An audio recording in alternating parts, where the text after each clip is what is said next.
मीनू चिड़िया अपने पति और दो बच्चों के साथ रहती थी। पहले तो उन्हें किसी बात की कोई चिंता नहीं थी, क्योंकि मीनू चिड़िया के पति मानो चिड़िया की नौकरी अच्छी थी, इसलिए उनके घर का गुजारा बहुत अच्छा हो रहा था। लेकिन अब जब से मानो चिड़िया की नौकरी खत्म हुई थी, तब से उनके घर के हालात कमजोर हो गए थे। अब तो जंगल में नौकरी तो दूर की बात, मजदूरी भी नहीं मिल रही थी। ऐसे ही एक रात मीनू चिड़िया और उसका पति बैठे हुए थे। अब तो घर से राशन बिल्कुल खत्म हो गया है, बच्चों के लिए भी अब कल का ही थोड़ा भोजन बचा है। अब हम क्या करेंगे? मैं तो खुद इसी वजह से बहुत परेशान हूँ, लेकिन क्या करूँ? सारा दिन मारा मारा फिरता हूँ, लेकिन कहीं से कोई काम धंधा नहीं मिलता। कल मैं पहाड़ों के दूसरी तरफ वाले जंगल जाऊँगा, शायद वहाँ पे कोई नौकरी मिल जाए। लेकिन वहाँ पहाड़ों पर तो खतरनाक चीलें रहती हैं। उन चीलों से डरता तो कोई भी पक्षी पहाड़ों पर नहीं जाता। लेकिन ऐसे पंख पर पंख रख कर भी तो नहीं बैठ सकता, मुझे जाना ही होगा। अच्छा, अगर आपने फैसला कर ही लिया है तो भगवान आपकी रक्षा करे और आप कामयाब होकर लौटें। वो दोनों पति पत्नी बातें करते करते सो जाते हैं। अगली सुबह मानो चिड़ा दूसरे जंगल जाने के लिए तैयार था। ये कुछ चने के दाने हैं, आप इन्हें अपने साथ ले जाएं। अगर रास्ते में भूख लगे तो खा लेना। आप अपना और बच्चों का ख्याल रखना।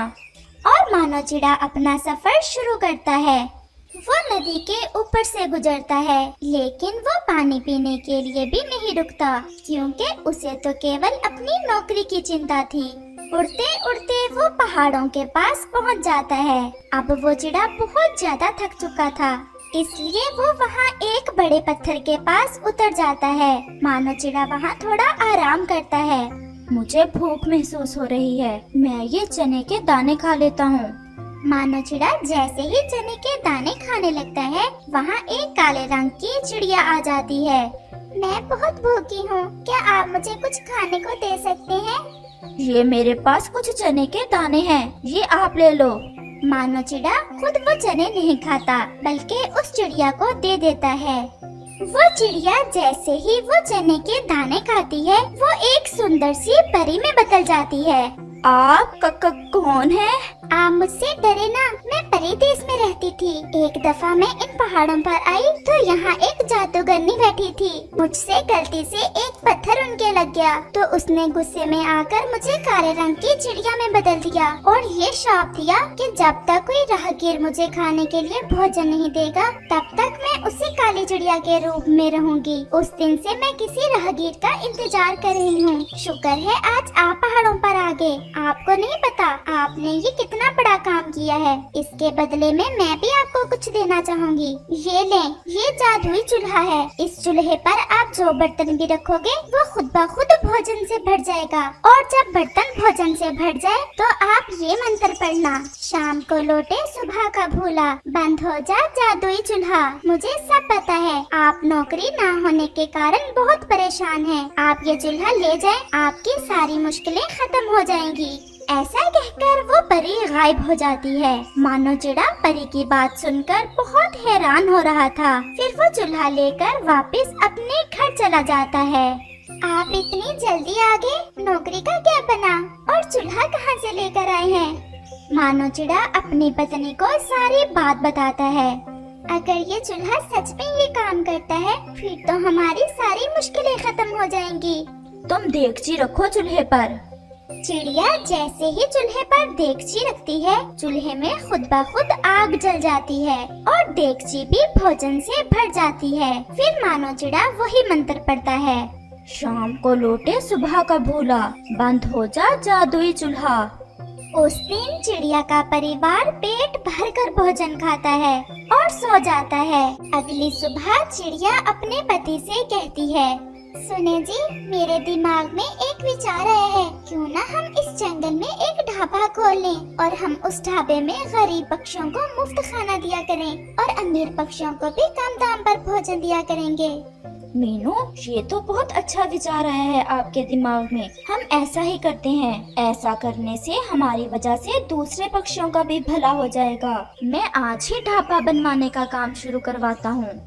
और फिर मानो चिड़ा ढाबा बना लेता है। जहाँ पर वो अपने जादुई चूल्हे की मदद से खाना बनाकर पक्षियों को खिलाता। गरीब पक्षियों से वो कोई दाम न लेते और दूसरे पक्षियों से भी बस थोड़े ही दाम लेते। ऐसे उनका ढाबा बहुत चलने लगा और चिड़ियों का वो परिवार बहुत खुशहाल हो गया। उसी जंगल में कालू कौवा भी रहता था। वो बहुत लालची कौवा था। चिड़िया के परिवार को खुशहाल देख वो बहुत जल रहा था। हो ना हो, कोई बात जरूर है। इन चिड़ियों को 2 वक्त का खाना भी ठीक से नहीं मिलता था और अब ये ढाबा चला रहे हैं और खाना भी इतना सस्ता बेच रहे हैं। मैं कैसे भी करके ये सब जान कर रहूंगा। मुझे इस मानो चिड़िए पर नजर रखना होगी। मैं कल मुंह अंधेरे ही आ जाऊंगा और देखूंगा कि आखिर मानो चिड़ा क्या करता है। ऐसा सोचकर कालू कौवा अपने घर चला जाता है। अगली सुबह जब मानो चिड़ा अपने ढाबे की तरफ जा रहा था तो कालू कौवा भी उसके पीछे पीछे ही जाता है। अरे कालू, आप इतनी सुबह सुबह ही? हाँ यार, मैं दूसरे जंगल जा रहा था। तुम्हारी भाभी तो अभी तक उठी नहीं थी कि मुझे नाश्ता बना कर देती। मैंने सोचा चलो तुम्हारे ढाबे से ही नाश्ता कर लूँगा। अच्छा तुम बैठो, मैं तुम्हारे लिए नाश्ता बना कर लाता हूँ। और मानो चिड़ा ढाबे की रसोई में चला जाता है। कालू कौवे की नजर तो मानो चिड़े पर ही थी। वो भी रसोई की खिड़की में छुपकर देखने लग जाता है। मानो चिड़ा जादुई चूल्हे पर देगची रखता है तो उसमें खुद ब खुद आग जलना शुरू हो जाती है और देगची खाने से भर जाती है। कालू कौवा खिड़की से ये सब देख बहुत हैरान हो रहा था। अच्छा तो ये बात है। मैं भी कहूँ ये छोटी छोटी चिड़िया इतनी अमीर कैसे हो गईं? ये तो सारा इस चूल्हे का कमाल है। लेकिन ये चूल्हा इन चिड़ियों के पास नहीं बल्कि मेरे पास होना चाहिए। फिर कालू कौवा नाश्ता करके थोड़ा दूर एक पेड़ पर छुपकर बैठ जाता है और मानो चिड़े का इधर उधर जाने का इंतजार करने लगता है। जैसे ही मानो चिड़ा किसी काम के लिए कहीं जाता है, कालू कौवा जाता है और चूल्हा उठाकर भाग जाता है। मानो चिड़ा जैसे ही रसोई में वापस आता है, अपना जादुई चूल्हा ना देखकर बहुत परेशान हो जाता है। मीनू चिड़िया भी ढाबे पर आ चुकी थी। मानो चिड़ा अपनी पत्नी को बताता है, मीनू, हमारा जादुई चूल्हा कोई चोरी करके ले गया है। मीनू चिड़िया भी बहुत परेशान थी, लेकिन अपने पति को वो हौसला देती है।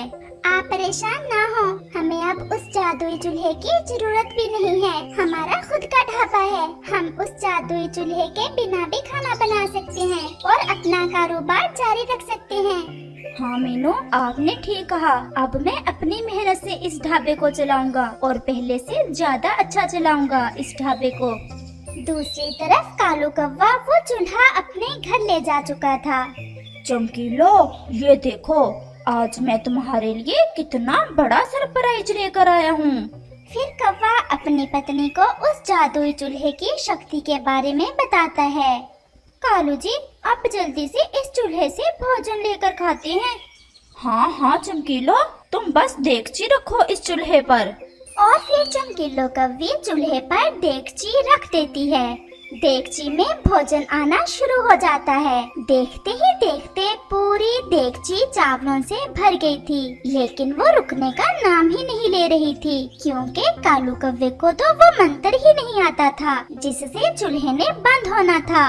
कालू जी, ये चावल तो रुक ही नहीं रहे, इन्हें रोको, नहीं तो हम इनके अंदर ही दबकर मर जाएंगे। और फिर कालू कौवे का सारा घर ही गरम गरम चावलों से भर जाता है और वो दोनों लालची पति पत्नी उन गरम चावलों के अंदर दबकर ही मर जाते हैं और कौवे को उसकी लालच की सजा मिल जाती।